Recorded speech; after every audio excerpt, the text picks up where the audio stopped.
Bismillahirrahmanirrahim. Assalamualaikum warahmatullahi wabarakatuh. Alhamdulillah wassalatu wassalamu ala Rasulillah Sayyidina Muhammadin abadillah wa ala alihi wa sahbihi wa mawala amma ba'du. Alhamdulillah rabbil alamin. Pada kesempatan kali ini kita masih beri kesehatan. Salawat dan salam tak lupa teraturkan kepada baginda Muhammad sallallahu alaihi wasallam, kepada para keluarga dan para sahabat yang selalu setia hingga akhir zaman. Baik, langsung saja di sini saya akan menjawab pertanyaan demi pertanyaan dari tugas filsafat ilmu. Baik, untuk tugas yang pertama atau pertanyaan yang pertama, jelaskan perbedaan mendasar antara pengetahuan biasa atau common knowledge dan ilmu pengetahuan scientific knowledge ditinjau dari segi metode, sistematika, dan tujuan. Berikan contoh konsep dari kehidupan sehari-hari. Baik,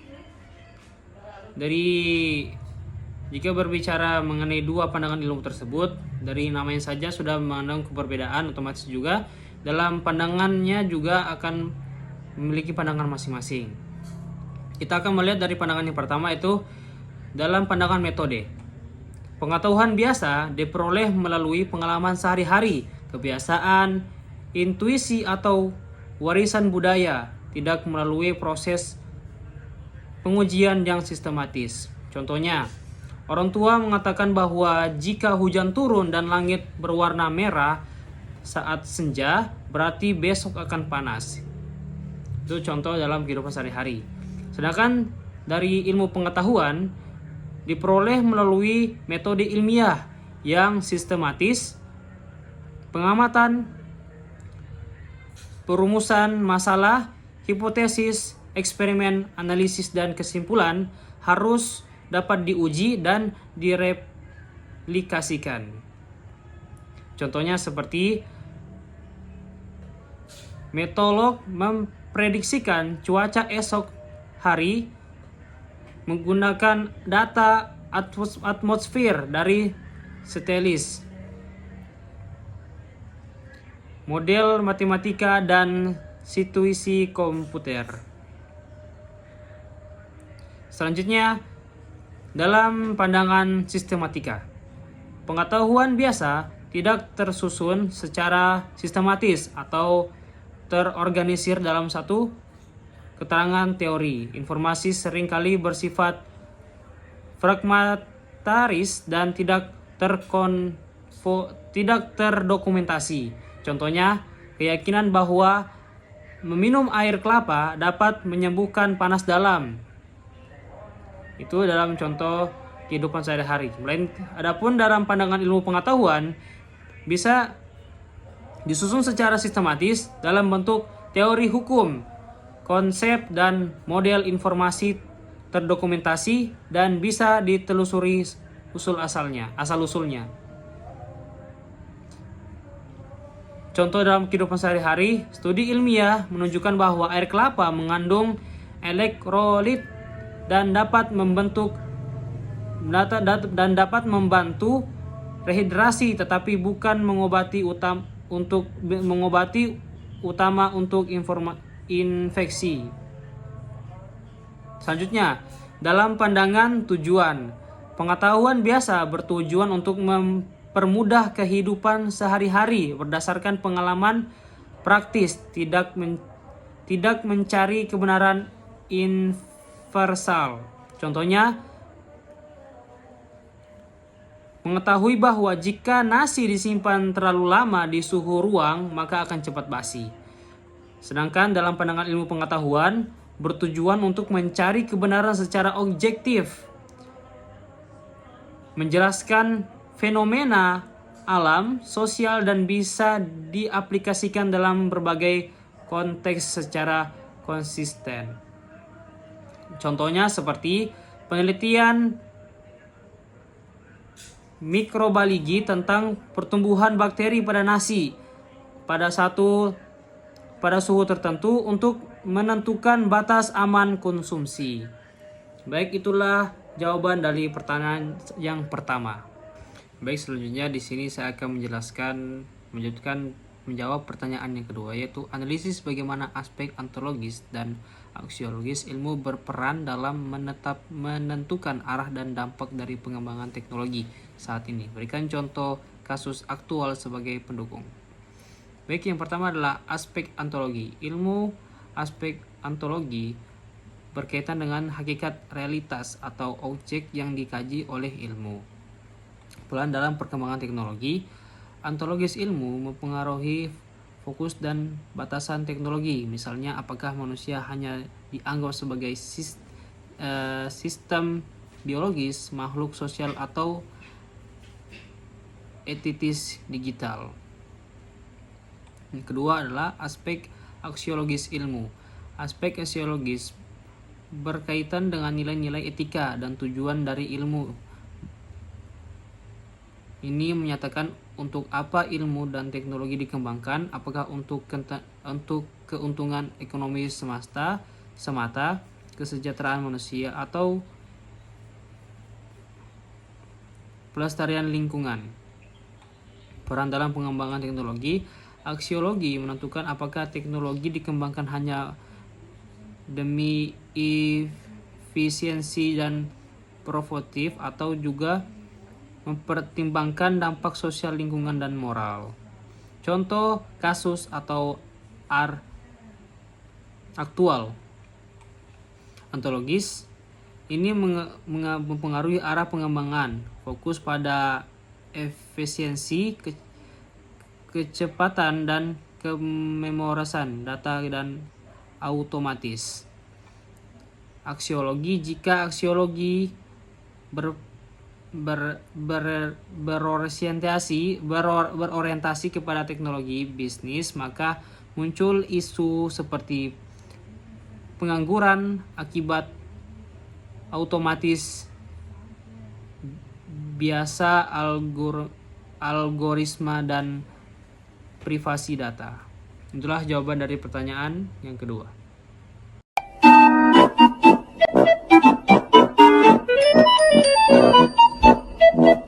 Baik, selanjutnya beralih ke pertanyaan yang ketiga, yaitu dalam konteks filsafat ilmu, tujuan dari ilmu tidak hanya untuk mengetahui, tetapi juga untuk memahami dan mengembangkan nilai. Uraikan dan analisis bagaimana tujuan ini tercapai dalam praktik riset ilmiah modern. Baik, langsung saja. Yang pertama, tujuan mengetahui atau knowing, eksplorasi fakta dan teori. Tujuan awal dari ilmu adalah mengetahui kenyataan secara objektif, memahami fenomena alam, sosial maupun budaya melalui observasi, eksperimen, dan nilai logis. Analisis logis. Contohnya atau tercermin dalam praktik riset seperti riset sosial yang mengkaji pola-pola perilaku masyarakat melalui data dan statistik. Selanjutnya yang kedua, tujuan memahami atau understanding, mencari makna dan hubungan kontekstual. Ilmu juga bertujuan memahami, tidak hanya mengetahui apa, tetapi juga mengapa dan bagaimana suatu fenomena terjadi dalam konteks tertentu. Cerminan dalam praktik riset, seperti riset dalam ilmu lingkungan yang tidak hanya menjelaskan kerusakan alam, tetapi juga memahami hubungan manusia dengan ekosistem. Selanjutnya yang ketiga, yaitu tujuan mengembangkan nilai atau valuing, mengarahkan ilmu kepada kebaikan. Tujuan yang paling reflektif dan mendalam dari ilmu adalah mengembangkan nilai-nilai kemanusiaan seperti keadilan, etika, dan keberlanjutan dan kesejahteraan. Cerminan dalam praktik riset. Biologika dalam riset kesehatan, memperhatikan hak-hak pasien, persetujuan informasi, dan distribusi hasil riset secara adil. Itulah jawaban dari pertanyaan yang ketiga. Baik, selanjutnya kita beralih ke pertanyaan yang keempat, yaitu Kebenaran ilmiah memiliki ciri-ciri khusus seperti objektif, rasional, dan sistematis. Jelaskan bagaimana ciri-ciri tersebut saling terkait dan mengapa penting bagi keandalan ilmu pengetahuan. Baik, langsung saja.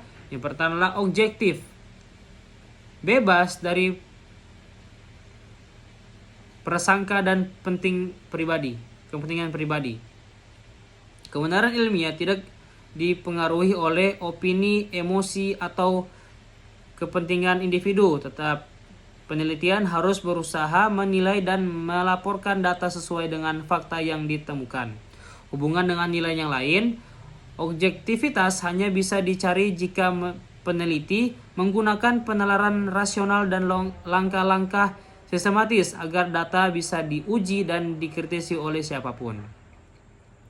Selanjutnya adalah rasional, berdasarkan akal dan logika. Ilmu pengetahuan, logika, dan penalaran kritis atau membangun dan menguji hipotesis. Segala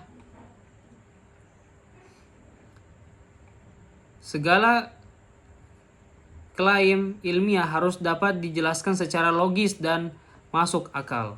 Hubungan dengan ciri yang lain, penalaran yang rasional menjadi dasar sistematika berpikir ilmiah dan memandang objektivitas karena menolak argumen yang tidak benar.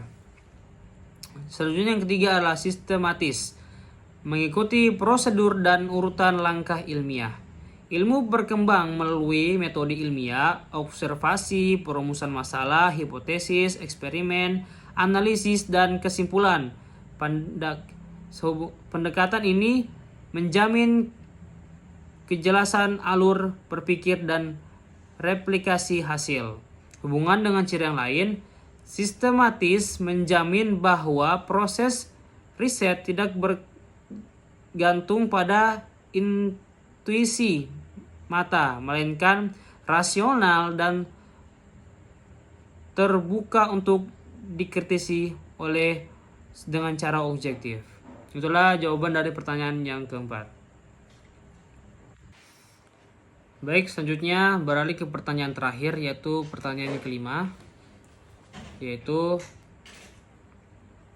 terdapat beberapa jenis kebenaran dalam filsafat ilmu, seperti kebenaran korespondensi, kebenaran koherensi, dan pragmatis. Bandingkan ketiga jenis kebenaran tersebut dan analisis yang mana yang paling relevan digunakan dalam ilmu sosial dan mengapa. Baik, perlu kita ketahui pertama, apa itu kebenaran koherensi? Yaitu suatu pernyataan dianggap benar jika sesuai atau mencerminkan fakta yang relatif yang berobjektif di dunia luar. Sedangkan kebenaran koherensi, pernyataan dianggap benar jika konsisten dan selaras dengan sistem pengetahuan atau teori yang telah diterima. Selanjutnya yang ketiga, kebenaran pragmatis, pernyataan dianggap benar jika bermanfaat, efektif, dan bisa diterapkan secara praktis dalam kehidupan. Jika ingin dibandingkan dari ketiga kebenaran tersebut, yang paling cocok digunakan dalam kehidupan sosial yaitu kebenaran pragmatis. Mengapa kita bisa mengatakan pragmatis? Karena dalam teori ini sesuatu yang benar itu bisa disebut benar apabila memberikan manfaat. Sedangkan di tengah-tengah masyarakat terkadang kita butuh namanya pembuktian. Bukannya hanya sekedar teori, tetapi terkadang di kehidupan sosial orang-orang lebih memandang hasil yang mana dengan hasil tersebut dapat disebutkan bahwa pernyataan itu benar. Maka apabila ditanya dari ketiga kebenaran tersebut, teori tersebut yang mana paling relevan digunakan di tengah-tengah masyarakat, maka saya mengambil kebenaran yang ketiga, yaitu kebenaran pragmatis. Itulah jawaban dari pertanyaan yang kelima. Sekian dan terima kasih. Baik teman-teman, itulah tadi jawaban dari pertanyaan tugas filsafat.